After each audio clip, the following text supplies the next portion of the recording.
Alright guys, welcome to core studies. तो आज के थंबनेल से आपको पता चल गया होगा और सभी ने नोटिफिकेशन भी देख लिया होगा कि एसएससी सीपीओ 2024 की जो वैकेंसी है वो निकल कर आ गई है।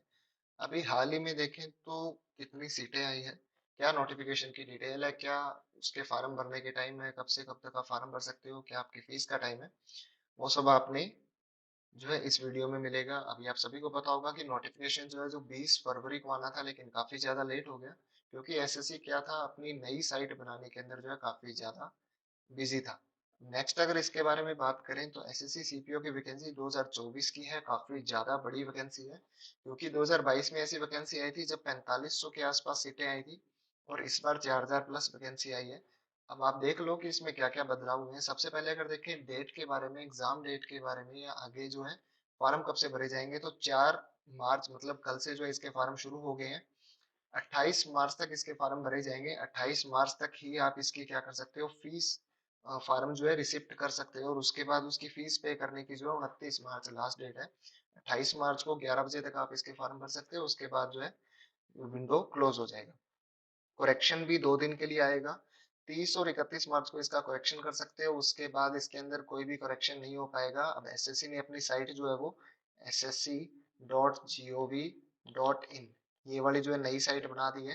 तो पहले वाली साइट पर आप जाके मत ट्राई करिएगा क्योंकि ये उस साइट का पहला नोटिफिकेशन है, तो आप यहीं से इस फॉर्म को जो है भरोगे।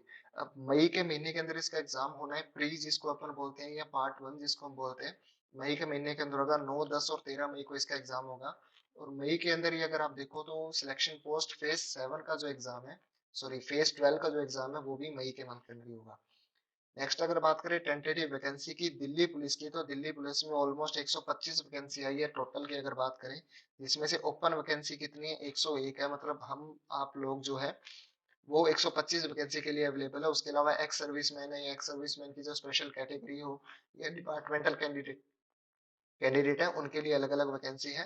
तो उसमें अनरिजर्व के लिए 45, ओबीसी के लिए 24, एससी के लिए 13, एससी के लिए 7 और ईडब्ल्यूएस के लिए 12 सीटें जो है दिल्ली पुलिस में है। फीमेल की बात करें तो फीमेल के लिए अनरिजर्व में 28, ओबीसी में 15, एससी में 8, एसटी में 4 और ईडब्ल्यूएस में 4 है। टोटल 61 वैकेंसी जो है फीमेल के लिए है। अब अगर टोटल वैकेंसी की बात करें सीएपीएफ में दिल्ली पुलिस के अलावा, तो टोटल 4001 वैकेंसी जो है वो दिल्ली पुलिस के अलावा वैकेंसी जो है वो 4001 है। तो हम लोग अगर देखें तो 4001 प्लस 101 प्लस 61 इतनी जो है टोटल वैकेंसी जो है दिल्ली पुलिस और सीएपीएफ की मिलाकर आपको मिलेगी एसएससी सीपीओ के अंदर, जिसमें बीएसएफ के अंदर 892 सीटें हैं, सीआईएसएफ में 1597, सीआरपीएफ में 1172, आईटीबीपी में 298, एसएसबी में 62 और टोटल मिला के 4001 सीटें जो आपको 2024 की सीपीओ वैकेंसी में देखने को मिल रही है। नेक्स्ट अगर एज लिमिट की बात करें तो एज लिमिट वही पहले जैसा ही है कि कैंडिडेट जो है वो 20 से 25 के बीच जो है होना चाहिए। मतलब 2023 1 अगस्त 2023 के हिसाब से इन्होंने डेट ली है। वैकेंसी आपकी 2024 में आ रही है, लेकिन जो एज आप कैलकुलेट कर रहे हो वो अगस्त 2023 के हिसाब से कर रहे हो। उसके हिसाब से आपका जो बर्थ है वो 1999 से पहले का नहीं होना चाहिए और 2004 के बाद का नहीं होना चाहिए। ये आपका बेसिक एज क्राइटेरिया है। और उसके अलावा जो एज रिलैक्सेशन मिलता है ओबीसी को 3 साल का, एससी एसटी को वो आपको अलग अलग मिलेगा ही। उसके बारे में भी देख लेते हैं कि एससी एसटी को 5 साल का, ओबीसी को 3 साल का, एक्स सर्विसमैन को 3 साल का और उसके अलावा विडो को 35 की एज तक होता है। या उसके अलावा डिवोर्सी वुमेन जो होती है उनको भी 35 की एज तक होता है। उसके अलावा अलग अलग जो है डिपार्टमेंटल कैंडिडेट के लिए 30 साल तक की एज का जो है एज रिलैक्सेशन मिल जाता है। नेक्स्ट अगर एग्जाम स्कीम की बात करें तो सेम पहले वाली स्कीम है, पार्ट 1 होगा और पार्ट 2 होगा। पार्ट 1 में 4 सब्जेक्ट आते हैं हमारे और पार्ट 2 में एक होता है इंग्लिश। सेम वही स्कीम है। यहाँ पे आप देख सकते हो कि जीएस के जनरल रीजनिंग के जो है 50 क्वेश्चन आएंगे, 50 नंबर का होगा। जनरल नॉलेज के 50 क्वेश्चन 50 नंबर का, मैथ्स के 50 क्वेश्चन 50 नंबर का और इंग्लिश के 50 क्वेश्चन 50 नंबर का। 2 घंटे का टाइम होगा। वही रेगुलर जो स्कीम चल रही है वही स्कीम है, एग्जाम स्कीम में कोई चेंज नहीं हुआ है। पेपर 2 की बात करें तो इसमें 200 क्वेश्चन आएंगे इंग्लिश के और 200 नंबर का होगा। 2 घंटे का टाइम होगा। 1/4 जो है नेगेटिव मार्किंग है, मतलब 1 नंबर का क्वेश्चन है और उसमें से अगर आप गलत करते हो तो 0.25 जो है नेगेटिव मार्किंग के जो है काटे जाएंगे। नेक्स्ट अगर इसके बाद एनसीसी के बारे में बात करें तो एनसीसी का भी वही सेम है। अगर ग्रेड ए सर्टिफिकेट है तो 4 नंबर का रिलैक्सेशन मिलेगा, ग्रेड बी है तो 6 नंबर का, और सी है तो 10 नंबर का जो रिलैक्सेशन मिलेगा। अगर फिजिकल स्टैंडर्ड की बात करें तो मेल के लिए 170 हाइट मांगी है, और चेस्ट एक्सपेंशन जो है वो 80 टू 85 मांगा है।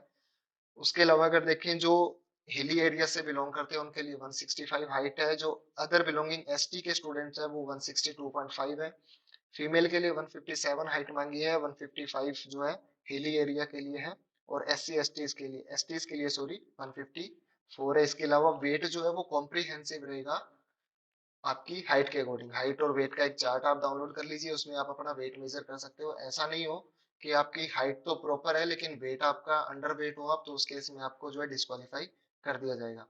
नेक्स्ट अगर देखिए फिजिकल एंड्योरेंस टेस्ट की है, उसमें क्या क्या जो है फिजिकल आपका जब होगा तो क्या क्या आपको इवेंट और जो है पार्टिसिपेट करना पड़ेगा। 100 मीटर रेस होगा 16 सेकेंड में, मेल के लिए बात कर रहा हूँ। 1.6 किलोमीटर का रेस होगा 6.5 मिनट में, बहुत ज्यादा आराम से निकल जाता है, कोई मुश्किल वाली बात नहीं है। 3.65 होगा, तीन जो लॉन्ग जंप जो है 3.65 मीटर का होगा, 3 चांस मिलेंगे आपको। और हाई जंप 1.2 मीटर का, ये ऑलमोस्ट 12 फीट के आसपास है, और ये ऑलमोस्ट अगर आप देखो तो ये लगभग 4 फीट के आसपास है। ये आप दोनों कर सकते हो। फीमेल के लिए बात करें तो 100 मीटर 18 सेकंड में होगा। 800 मीटर की रेस होगी 4 मिनट के लिए। 2.7 मीटर का लॉन्ग जंप होगा, और 0.9 मीटर का जो है हाई जंप होगा।